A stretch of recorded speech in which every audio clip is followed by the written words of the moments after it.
Mateus 16, esse cara me persegue. Gente, eu estou tentando aqui ser o máximo possível sensível àquilo que eu imagino que Deus está querendo falar conosco. E até agora, digamos assim, Ele não me deixou sair de Mateus 16, então eu não vou sair. A hora que for para sair, eu saio. Ou se o capítulo acabar, também dá para sair. Ou não. Abre aí Mateus 16, nós vamos conversar um pouquinho sobre um item que tem tudo a ver com o dia de hoje. Eu gosto das Jesuscidências que acontecem na nossa vida, quando você começa a colocar o olhar de verdade naquilo que Deus está fazendo, você vai ver Deus nas pequenas coisas, você vai ver Deus nas coisas difíceis, você vai ver Deus nas coisas boas. Você vai perceber Deus direcionando muitas coisas na sua vida. Algumas são desafiadoras, outras são consoladoras, outras são alertas. Portanto, como dizia Jesus, aquele que tem ouvidos, ouça, né? Ouça o que o Espírito está dizendo à igreja e está dizendo a você como parte dessa igreja. Vamos orar mais uma vez? Pai, nós queremos, Senhor, absorver a Tua palavra, Senhor. Nós precisamos, Senhor, que a Tua palavra venha e como espada de sina junta em medula, Senhor, separe em nós aquilo que não está bem alinhado, Senhor. Nós precisamos que a Tua palavra, ela crie em nós, Senhor, vida. Isso que nós te pedimos nessa manhã, Senhor. Abra os nossos ouvidos, os nossos olhos, que Teu Espírito, Pai, que Teu Espírito Santo possa encontrar em nós boa terra e que a palavra possa germinar no nosso coração, Senhor. Nós oramos nessa manhã, livra-nos, Senhor, da mesmice, da religiosidade, da apatia, Senhor, diante da Tua palavra, que ela encontre lugar em nós e que ela seja poderosa em nome de Jesus. Em nome de Jesus, Pai. Amém. Eu quero começar lendo aqui uma frase do John Wimber. Ele diz assim: ao invés de um chamado para o rei e um chamado para o reino desse rei, as pessoas estão ouvindo o evangelho que enfatiza o eu. Venha para Jesus e consiga isso ou aquilo resolvido. Sinta-se plenamente realizado. Alcance seu potencial. Esse não é o evangelho das Escrituras. E muitas vezes o evangelho que chega às pessoas, que chega a cada um de nós, não é o evangelho das Escrituras, não são as palavras de Jesus. E muitas vezes nós mesmos, se não ouvimos essas mentiras, essas perversões do evangelho, né? Tem a versão, tem a perversão, que é a distorção da versão correta. Nós mesmos acabamos criando isso. Quando nós não observamos, dia após dia, qual é o chamado do Senhor para nós. Está claro isso? Nós temos essa tendência. Você lembra que a gente falou sobre a multidão dizendo quem era Jesus e confuso sobre Jesus? Você lembra que eu disse que muitas vezes nós criamos versões de Jesus da nossa maneira, pela nossa percepção. Por isso é muito importante que nós estejamos sempre diante da palavra, diante do Senhor e em comunhão com o Pai, para que o Pai, assim como a Pedro e aos discípulos, revele quem é Jesus. E você possa responder com toda a convicção: Ele é o Cristo e Ele é o Filho do Deus vivo. E isso tem que impactar a sua vida. Não pode ser só mais uma informação. Porque como uma informação apenas, isso é o que todo mundo tem. Isso é o que a multidão tem. Todo mundo sabe quem é Jesus. Muitas pessoas admiram Jesus, inclusive os demônios. Mas eles não servem. Mas eles não conhecem da forma como nós fomos chamados para conhecê-lo. Então isso é uma forma de o evangelho não chegar, talvez a primeira parte da frase do John Wimber, né? Ao invés de um chamado para o rei. O evangelho é um chamado para o rei. O evangelho é um chamado para o reino, e parte desse reino compõe a igreja. A igreja não é a mesma coisa que o reino, tá certo? Você estar em comunhão com uma igreja não significa que você está no reino. O reino forma a igreja. O reino é o reino de Deus, em todas as ações de Deus. O reino de Deus é a verdade de Deus no seu coração, é a verdade de Deus sendo vivida por você. Isso é o reino de Deus. Ali você diz: o reino de Deus chegou. Portanto, a igreja não é equivalente do reino de Deus, mas a igreja é a expressão, e deveria ser a expressão do reino de Deus. Por isso nós falamos também, nosso último encontro, que quem define o que é a igreja não somos nós, mas o dono da igreja. E Jesus disse claramente, a igreja está fundamentada em um alicerce, em um fundamento, que sou eu. Não está fundamentado em ideologias, teologias, filosofias, tudo isso vem depois, como processos que nós criamos para nos ajudar a viver a nossa vida com Deus. Mas a pedra fundamental, o alicerce, o fundamento, é Jesus. E nesse fundamento, essa igreja é imbatível. Nada prevalecerá. Você pode ver ela expandir desordenadamente, você pode ver ela encolher desesperadamente num tempo de perseguição, mas ela jamais será destruída. Porque o dono dela cuida dela, e ele, como um fundamento, venceu a morte. Portanto, a igreja não pode ser destruída. Nossos corpos podem ser destruídos, nossa vida pode ser entregue por amor a Cristo, como nos primeiros anos da igreja, como em países como a China, o Oriente Médio. Ainda hoje, muitos irmãos, o número é alto, gente, de cristãos perseguidos em países pesados com relação a esse tipo de perseguição. Então, ainda hoje temos irmãos passando por isso para valer. O tema que nós vamos falar hoje, vamos ler o texto agora, não é necessariamente um tema novo. Mas eu creio um tema que nós precisamos sempre voltar. Um daqueles temas que talvez Paulo, como costumava dizer, né? Não me incomodo de repetir esse assunto com vocês, porque são coisas essenciais. E nós somos desafiados a cada vez. Talvez hoje, nessa manhã, você seja desafiado pela primeira vez.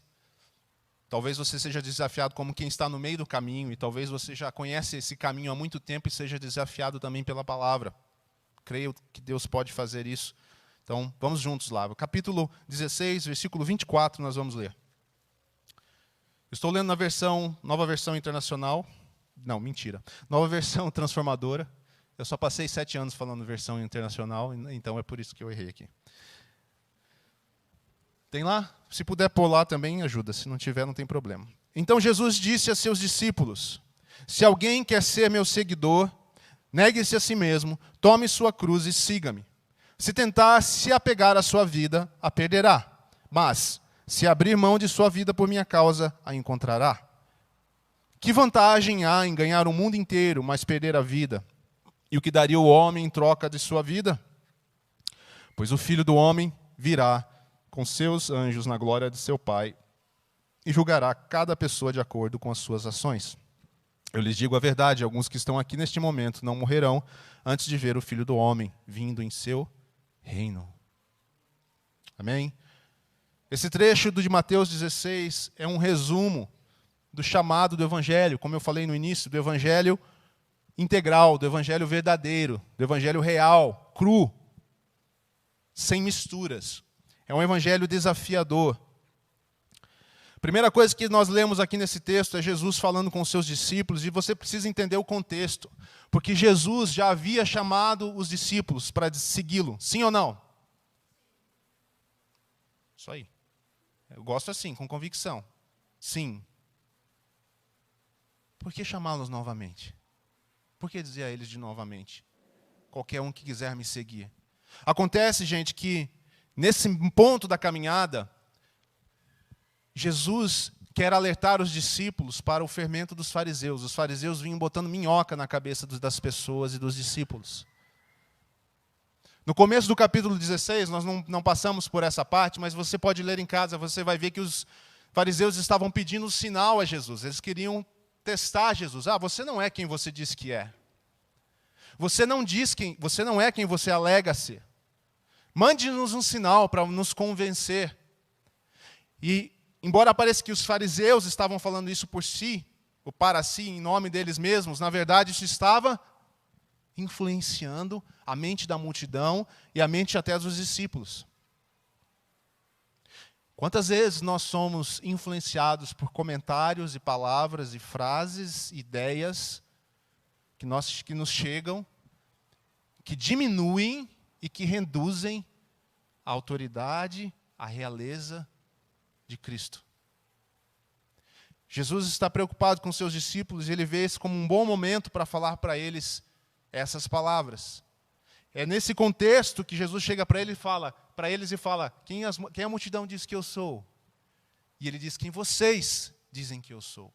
Jesus quer reforçar no coração deles, e Deus, creio eu, quer reforçar no nosso coração nessa manhã pela palavra, a importância de nós olharmos para Cristo, aprendermos de Cristo e nos focarmos em Cristo somente.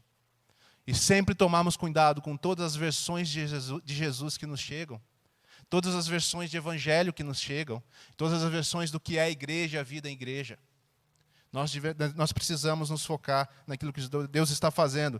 Então Jesus chega nesse final aqui, depois de falar dele mesmo, de falar da igreja, inclusive depois de falar da sua morte, um pouco antes, nesse mesmo texto, ele faz esse discurso com os seus discípulos. Ele começa dizendo, se alguém quer ser meu seguidor, se alguém quiser, a palavra está sendo lançada. Talvez você não queira ser um seguidor. Talvez você olhe para tudo isso e ache um motivo para não ser um seguidor. Jesus disse, se você quiser, aqui está o caminho. Aqui está como você vai ter sucesso em ser meu discípulo. Sucesso é uma palavra meio estragada hoje, às vezes, né? A gente acha que é uma coisa meio... Não, gente, vamos limpar a cabeça aí, tá bom? Sucesso significa levar a êxito, conseguir viver uma vida que você está propondo para você. Você quer ser discípulo? Existe alguma orientação para nós aqui. Nós sabemos que o caminho do discípulo não é fácil, em nenhuma área da vida. Nós temos que lutar contra a incredulidade, contra a dúvida, mentalidade contrária a nós, contrária ao reino. Foi o que Jesus viveu durante a sua vida aqui na terra e durante o seu ministério. Talvez muito do motivo para as pessoas não olharem para Jesus com tanta admiração, ou dando a ele o crédito que ele merece, talvez a razão das pessoas olharem para a igreja e às vezes mais terem repulsa à igreja do que quererem se aproximar da igreja, esteja no fato de que nós temos tido dificuldade de viver o que Jesus está propondo aqui. Pausa para criar um clima. Porque é sério. Para todos nós há um chamado. Nós somos discípulos, nós caminhamos com Jesus. Nós queremos, nós escolhemos, ouvimos o chamado, partiu de Deus, nós respondemos a esse chamado. Lembra daquela música? Qual é que ela diz? Jesus me ajude a viver, olhando sempre para você. Olhos fixos. Como é que aquela música canta mesmo? E no final desse coro fala que eu possa responder ao teu favor. Começa em Deus, nós respondemos, mas a resposta precisa seguir alguns passos para nos levar a êxito na caminhada como discípulos. Vamos dar uma olhadinha lá? Vamos junto, porque junto é mais fácil, porque o negócio é desafiador. Qual é a primeira coisa que Jesus diz que o discípulo tem que enfrentar? Se ele decide, sim, Jesus, eu quero segui-lo. Negar-se a si mesmo. Negar a si mesmo é dizer o seguinte, daqui para frente, quem decide tudo em minha vida não sou mais eu, mas é meu Senhor. Muitos aceitam Jesus como Salvador, mas não querem aceitá-lo como Senhor. Deus o fez Salvador e Senhor. O Cordeiro se tornou leão. Ele já reina. Lembra da frase de John Wimber? Muitos não atraem as pessoas, não chamam as pessoas para o evangelho do rei e o evangelho do reino. Há uma realeza, há uma autoridade. Deus governa, Cristo governa. E nós precisamos aprender que o caminho do discipulado é importante. O caminho do discipulado, mais do que qualquer cursinho que você faça, qualquer outra necessidade que nós tenhamos de estudo, e temos. Eu quero que você entenda hoje que ainda que não houvessem livros para ser estudados, o chamado de Jesus é para segui-lo. E começa negando a si mesmo, negar os seus planos, negar a sua vida. Isso é exemplificado muitas vezes na própria vida dos discípulos nos evangelhos. Nós não fazemos exatamente como eles fazem hoje, tipo abandonar os peixes, né? A pesca, abandonar a coletoria de impostos, abandonar o que quer que seja e ficar andando de Jesus por aí. Não é um modelo para hoje. mas interiormente, na nossa vontade, no nosso coração, nos nossos sonhos, o chamado é o mesmo. Negue-se a si mesmo. Dallas Willard fala o seguinte sobre o discipulado: você não pode fazer e não pode ensinar discípulos se você pensa que o discipulado é opcional. Jesus disse que a menos que você deixe pai e mãe, negue a si mesmo, você não pode ser meu discípulo. São palavras duras. Não podemos ser verdadeiros discípulos se nós não negarmos a si mesmo. E negar a nós mesmos passa por essas questões práticas. E muitas vezes, deixar pai e mãe. Você precisa entender o que isso significa. É colocar Deus acima de tudo. É colocar todas as coisas debaixo do senhorio de Cristo. Quando Jesus ensinava isso, Dallas ainda diz, era um ensino sobre as condições para sucesso como discípulo. Enquanto você pensar que discipulado é opcional ou apenas uma sugestão para a vida cristã, você não será capaz de ser um discípulo, porque você terá decidido que outras coisas são mais importantes do que aprender as coisas que Jesus tem para te ensinar. Na prática, é isso que acontece quando nós não negamos a nós mesmos. Nós decidimos que outras atividades, que outras coisas, que outros sonhos são mais importantes que o que Jesus tem para nos ensinar e para nos levar. Se você usar aqui o exemplo da metáfora do seguir a Jesus para onde ele vai, né? Onde é que ele quer me levar, com que ele quer que eu me envolva. Não significa que você não pode mais ter sonhos, que você não pode fazer planos. Não é nada disso. É sobre prioridade. Eu coloquei assim, negar é uma questão de decisão e prioridade. Eu decidi, por ouvir a graça do Evangelho, pela revelação do Pai no meu coração de que Ele é o Cristo, o Filho do Deus vivo, eu decidi que a minha vida será reordenada e reorganizada a partir da perspectiva do reino de Deus e de escravo de Jesus por amor. Eu decido estar debaixo do comando dele. Eu decido deixar que ele decida a minha vida. É isso que se trata, negar a si mesmo. Você pode ver esses exemplos muito fácil na vida comum. No amor de pais, no amor de mães, sim ou não? Que muitas vezes são abnegados em favor de seus filhos, nas suas necessidades, nas suas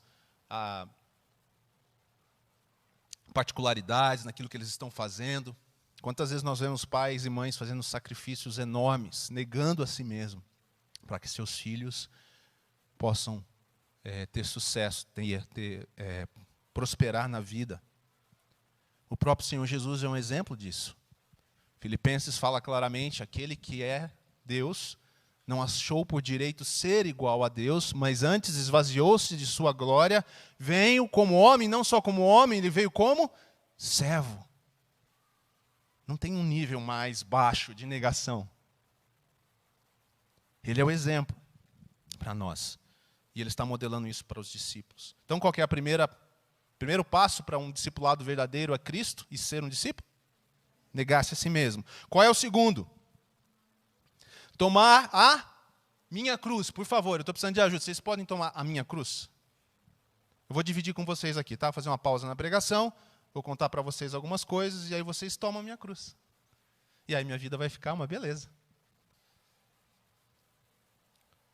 Duas coisas a respeito disso. Em primeiro lugar, cruz aqui não é a sua vida difícil. Tá bom? Isso são outras coisas. São aflições, são lutas da vida que você tem como cristão e outras pessoas que não têm Jesus e não seguem Jesus também têm. Então não pode ser a mesma cruz. Porque aqui ele está falando para o discípulo. Você quer seguir a mim, negue-se a si mesmo. Descobriu o que é isso? Agora existe uma segunda coisa que você tem que fazer também, que é tomar a sua cruz. As palavras aqui, sua cruz, nos levam ao entendimento de que quando nós começarmos a negar a nós mesmos e andar com Jesus, nós provavelmente sofreremos algum tipo de perseguição, algum tipo de humilhação, algum tipo de descrédito virá sobre nós, porque, afinal de contas, nós somos pessoas muito tolas que acreditam num homem de 2000 anos atrás. O que é que aconteceu com Jesus quando ele tomou sua cruz, uns poucos dias depois? A multidão estava em cima dele. Já não era mais nem Elias, já não era mais nenhum profeta, já não era mais João Batista, era um doido, um bandido. Trocamos ele por Barrabás. Barrabás ficou fichinha, esse Jesus é pior. E ele carregou a sua cruz, a dele, porque cada um carrega a sua. Ele carregou a cruz, ele foi humilhado, ele foi zombado, ridicularizado. Se tu és mesmo Deus, desce da cruz. Você é um mentiroso. Você é um charlatão. E ali estava o Filho de Deus, ouvindo essas coisas. Nós cantamos uma música aqui que a gente precisa fazer um adendo, né? Levou a minha cruz ali, é um sentido de que ele tomou o nosso lugar. Ali a sua cruz com o sentido da ceia, tá bom? Lá naquela música Maravilhosa Graça. Então, façam essa diferenciação, tá bom? A sua cruz você precisa tomar, Jesus está dizendo aqui. Ou seja, você vai andar num caminho onde possivelmente você vai sofrer retaliação por causa do meu nome. Por causa de se afirmar como cristão. Hoje em dia, mais ainda, quem é que vocês conhecem que vai falar para você negar a si mesmo? Me diga. Aí na internet, nas redes sociais, nos treinamentos, onde é que você vai ouvir isso? Negue-se a si mesmo. Você vai ouvir o contrário. Seja autêntico, seja você mesmo. Lute pelos seus sonhos. Em guardadas as proporções, você pode aprender essas técnicas aí, vamos dizer, administrativas e tal, de profissionais, não tem problema. Voltamos ao primeiro ponto. Primeiro você se nega.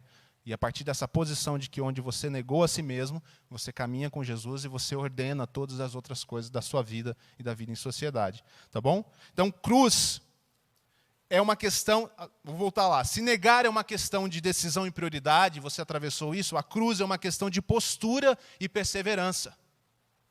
Você toma a sua cruz e não é um evento isolado de um dia.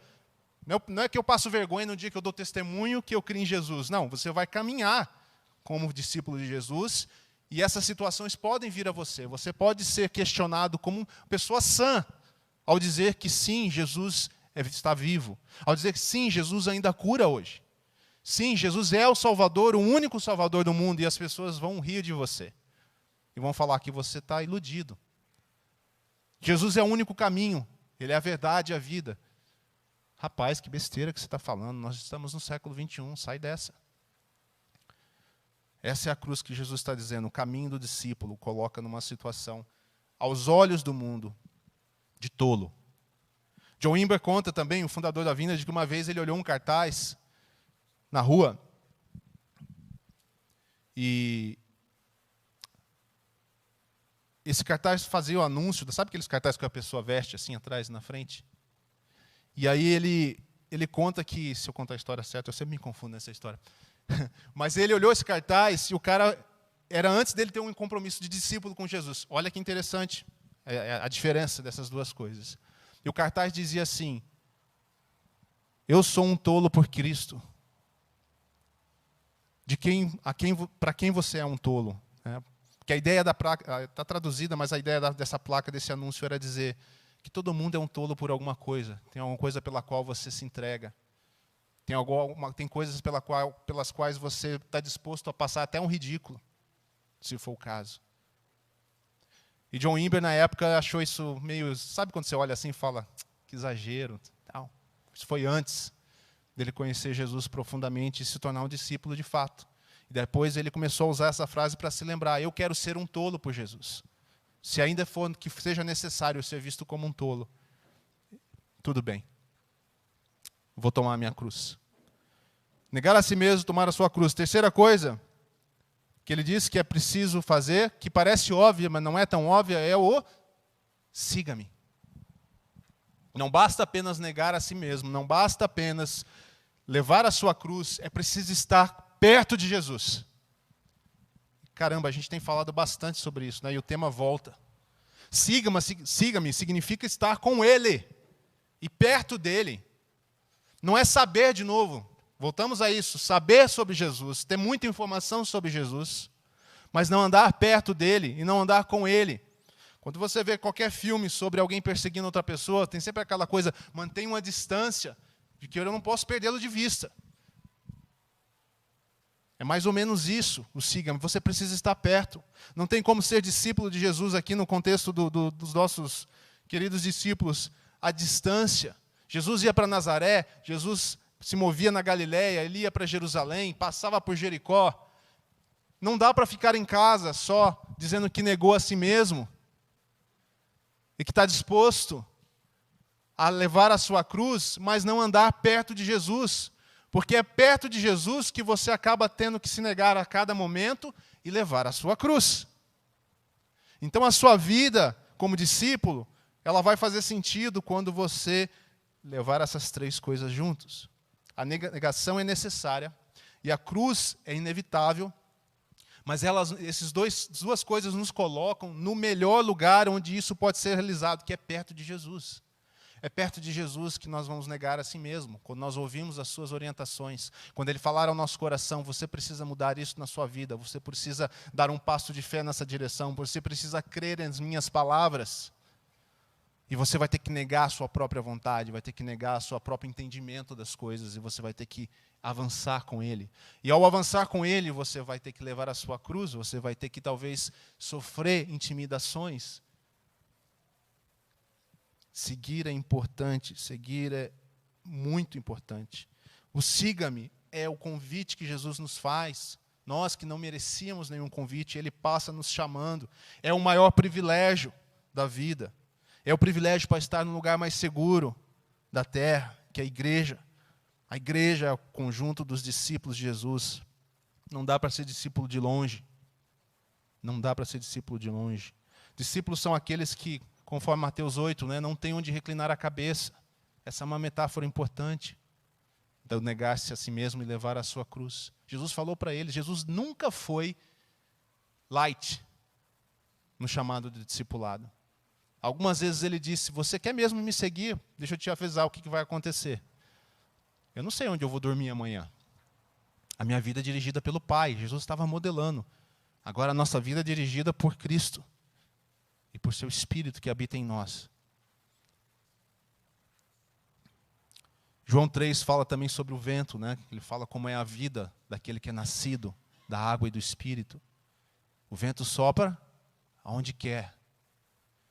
A gente tem que estar sensível para Deus nos levar. Aquele que não se nega não consegue perceber esses movimentos, porque ele faz questão de que a sua vontade e o seu entendimento aconteçam. Portanto, seguir, vou repetir aqui para enfatizar. Negar é uma questão de decisão. Tudo bem? Você decide e aí você enfrenta isso. Cruz é uma questão de postura e de perseverança. Você entende que é assim e você persevera. Siga-me. É sobre amor e devoção. É sobre conversão. É sobre admiração máxima. Para você seguir Jesus, você tem que mudar a sua direção. Porque agora a direção é a dele. E você era aquele indo para lá, você era aquele indo para cá, para lá. E Jesus está indo lá. E é lá então que você vai, porque agora você vai segui-lo. Você vai aonde ele vai. Eu fiz uma reflexão aqui que muitas vezes talvez o negar a si mesmo e o levar a própria cruz soam pesados para nós. Sim ou não? Às vezes não parece... que difícil negar a si mesmo, Levar a cruz. Mas, gente, talvez seja porque a gente esquece muito rapidamente do siga-me, ou seja, do estar perto de Jesus. Na presença de Jesus, o negar a si mesmo e o levar a cruz não só se tornam verdadeiramente possíveis, mas também se tornam prazerosos por causa da presença e do amor de Jesus. É a admiração por Ele, é o amor por Ele que nos faz segui-lo. O nosso evangelista Mateus termina falando sobre duas outras coisas aqui que talvez sejam interessantes a gente mencionar para a gente terminar. Ele diz que aquele que tentar salvar a sua vida, a perderá. A vida verdadeira e a vida eterna se encontram no caminho do discípulo, que nega a si mesmo, leva a sua cruz e segue a Jesus. Adolf Paul, que é um comentarista dos evangelhos, ele diz assim, a vida que não é vivida de Deus, com Deus e para Deus, não vale o ar que consome. Olha que frase forte, Porque no fim, é tudo sobre Jesus. É tudo sobre andar com Ele. Se a gente se diz discípulo, nós temos que entrar nesse caminho de discipulado a Cristo.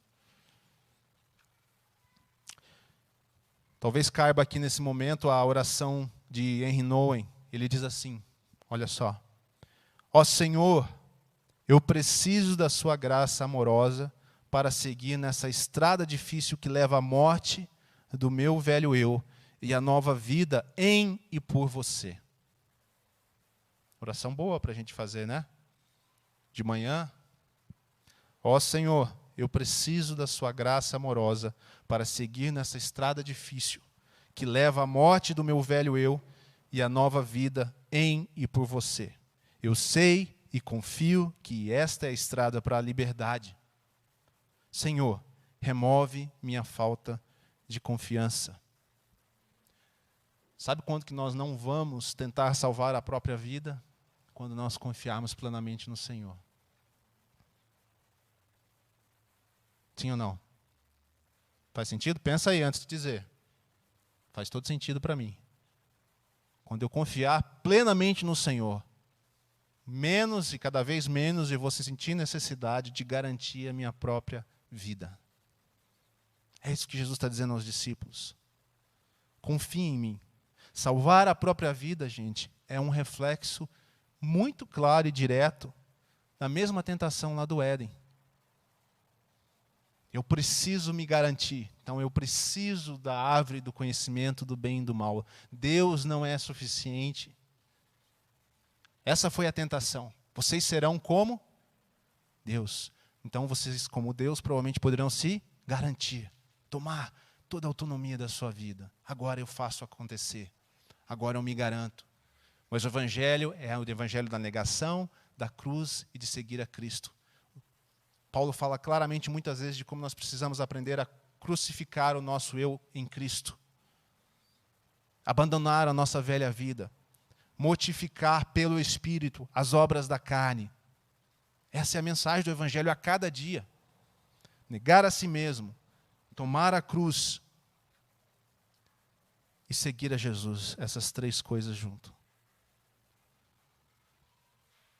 Quando nós tentamos proteger a nossa vida, talvez o que esteja ali presente é o medo. É o medo de se entregar totalmente a Jesus. De confiar plenamente nele. E a gente sempre pensa, e se eu fizer tal coisa, alguém vai... O que vão dizer de mim? O medo é uma coisa que nos alcança muitas vezes, e assim como os discípulos, preocupados com o que estava acontecendo tantas vezes. Jesus diz, pessoas de pequena fé, não aprenderam nada ainda. Parece duro, né? Mas Jesus está querendo dizer, olha, eu estou com vocês. Eu já manifestei a minha pessoa a vocês. Confiem sempre. Se o mar se agitar, confiem.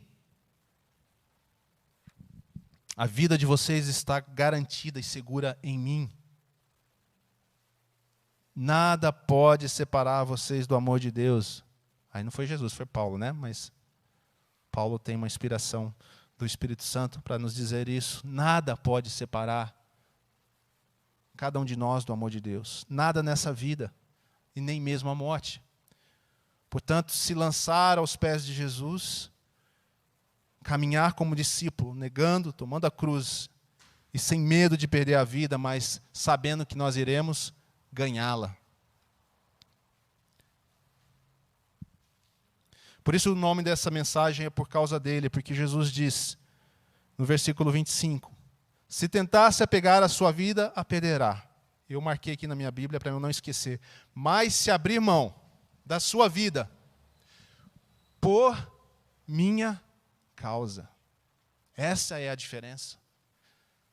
Não é por questões sociais, relacionais, não é, como disse lá no início, John Wimber chamando a atenção, não é para se sentir totalmente realizado, você está frustrado, não é para alcançar objetivos na vida, não é para Deus resolver seus problemas. Tudo isso pode acontecer junto, e provavelmente vai acontecer junto, mas a razão pela qual o Evangelho é proclamado é para que você entenda que você foi chamado para ser um discípulo. Um discípulo de Jesus. E a sua aproximação dele tem que ser por causa dele. Sim, eu quero negar a mim mesmo, quero andar no caminho do discípulo, por causa dele. Não é para cumprir a lei, simplesmente, não é para ser uma boa pessoa, não é para ser bem visto na igreja, não é para nada, por causa dele. Quando nós fazemos as coisas por causa dele, a grande parte das nossas frustrações e decepções com as coisas, com as pessoas, somem. Se você fica muito frustrado, muito frequentemente, muito desanimado, ainda há em você muito de fazer coisas por outras razões que não por causa dele. Se você vai andar o caminho da cruz, pegar a sua cruz, faça isso por causa dele. Se ainda você vai segui-lo, você vai segui-lo por causa dele, de quem ele é. Teve pessoas no grupo de Jesus que o seguiram por outros motivos. E o fim foi morte e tristeza. Tudo que nós fazemos no reino de Deus e como discípulos, nós fazemos por causa dele. Amém? Muito bom. Quem quer seguir a Jesus? Aê! Quem se sente desafiado a seguir Jesus? Assim, no sentido, puxa, é difícil mesmo. Eu. Quem acha que nós precisamos ser lembrados de vez em quando que esse é o caminho do discípulo? Vocês concordam comigo?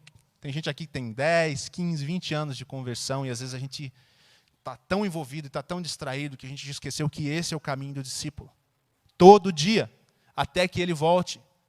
Nós crescemos e Jesus nos transforma a sua imagem, a sua estatura. Ele está nos fazendo mais parecido com ele a cada dia, mas o processo avança mais rapidamente, com mais realidade, conforme nós negamos a nós mesmos, carregamos a nossa cruz e estamos perto dele, seguindo os seus passos.